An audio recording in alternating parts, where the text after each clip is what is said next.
Bienvenue pour ce rendez-vous hebdomadaire de décryptage de l'actualité économique et géopolitique en mode affranchi. Je salue tous les abonnés de TV Liberté pour cet épisode que je vais intituler « Et si on reprenait les mêmes et qu'on recommençait Empire ?» Bien, excite le gouvernement Bayrou.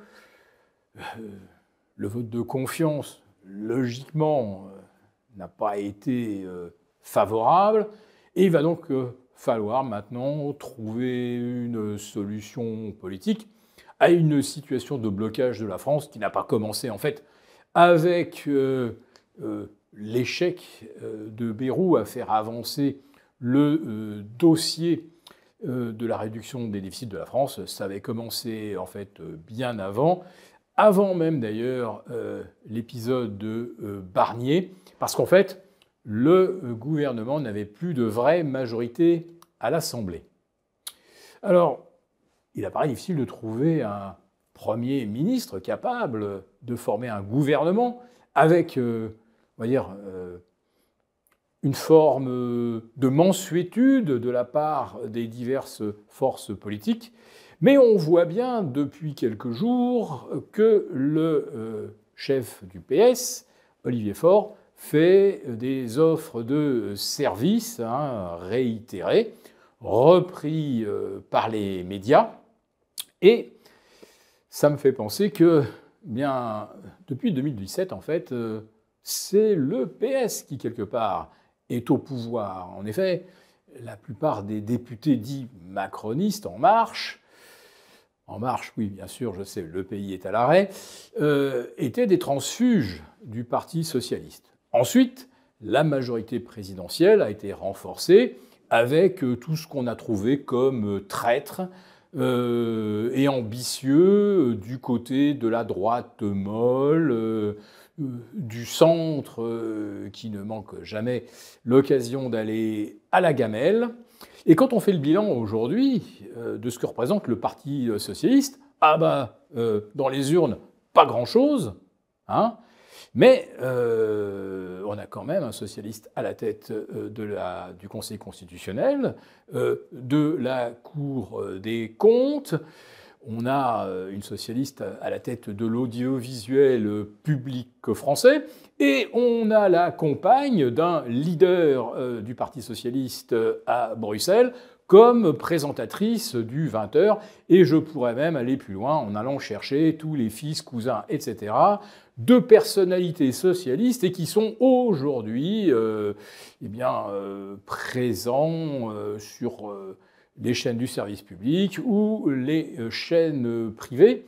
Bref, le PS a su, en tout cas, maintenir ses pions à tous les postes stratégiques, et notamment le Conseil constitutionnel, puisque, en imaginant le pire des scénarios, c'est-à-dire par exemple un article 16 après le 10 ou le 12 septembre prochain, qui contrôlerait les décisions présidentielles et vérifierait la constitutionnalité de ces décisions?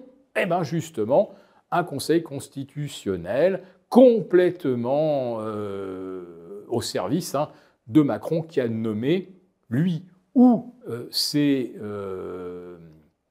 complices, la plupart des membres. Donc oui, on va dire là, en cas d'article 16, c'est littéralement l'Élysée en roue libre.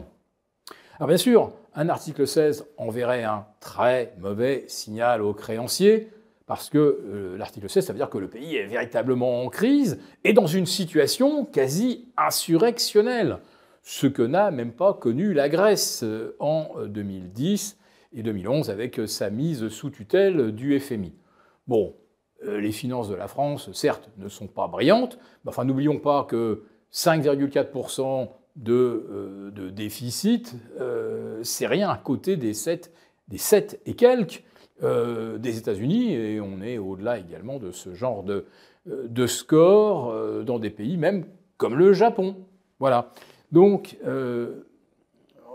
recourir à l'article 16 présente quand même des dangers politiques, et pas seulement pour la France, mais également pour l'Europe, parce que avoir un pays administré de façon quasi soviétique, ça va forcément indisposer les détenteurs d'euros. Donc pour l'instant, on ne voit absolument pas de panique sur les marchés. D'ailleurs, après les annonces de François Bayrou du 25 août dernier, bon an mal an, les marchés d'actions se sont bien repris. Et si les marchés obligataires se sont dégradés sur les 3 dernières semaines, ce n'est pas un phénomène purement franco-français. On a la même chose au Japon, aux États-Unis, en Allemagne, où le 30 ans est au plus haut de l'histoire, enfin bref, c'est plutôt son pire niveau de l'histoire. Et que dire du Royaume-Uni avec un 30 ans à plus de 5,60%, où là, on est véritablement en crise. La France est-elle en crise? Non. La France se dégrade-t-elle inexorablement? Évidemment, là, on répond oui. Et pourquoi? Eh bien, parce que le personnel, les décideurs, tous ceux qui verrouillent l'État, effectivement, sont issus pour une bonne part du PS, et la Macronie n'en est en quelque sorte qu'une sorte de spin-off, avec derrière quand même cette touche de libéralisme ou d'ultralibéralisme qui profite en réalité à non pas 1% de la population, mais 0,01% de la population. Et ces 0,01% de la population n'ont pas grand souci à se faire. LFI ne sera probablement pas aux affaires ni après le 8, ni après le 10, ni après le 12 septembre prochain. Mais ce que l'on peut redouter, c'est qu'effectivement, quelque part, se forme une sorte de coalition dite technique où on poursuivra exactement la même politique que sous Macron, Barnier, Bayrou, avec toujours ce même logiciel. Il faut faire payer les Français, il faut boucher les trous, et à aucun moment on ne s'attaquera aux véritables causes des déficits, c'est-à-dire une transition vers le renouvelable qui nous coûte une fortune.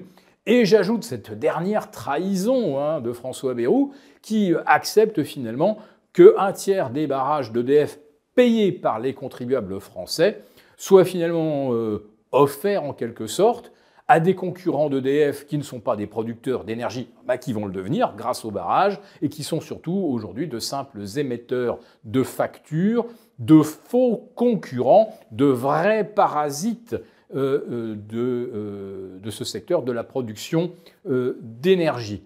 Donc, qu'est-ce qui peut se produire ces prochains jours? Alors on espère, bien sûr, et les marchés espèrent, que ça ne sera pas un chaos social, mais on peut craindre malheureusement la poursuite d'une lente dégradation, d'un lent pourrissement de notre démocratie, parce qu'évidemment, ce ne sont pas ceux qui tentent de se maintenir au pouvoir qui vont s'attaquer à toutes les dérives financières qui assurent en réalité leur propre survie politique, mais également matérielle, parce que contrairement à la devise de l'ENA, eux ne sont pas là pour servir, mais pour se servir. Pour vous remercier de votre fidélité, vous pouvez télécharger gratuitement notre rapport spécial qui contient nos solutions pour préserver votre épargne face à la faillite économique de la France, laquelle met en danger votre épargne.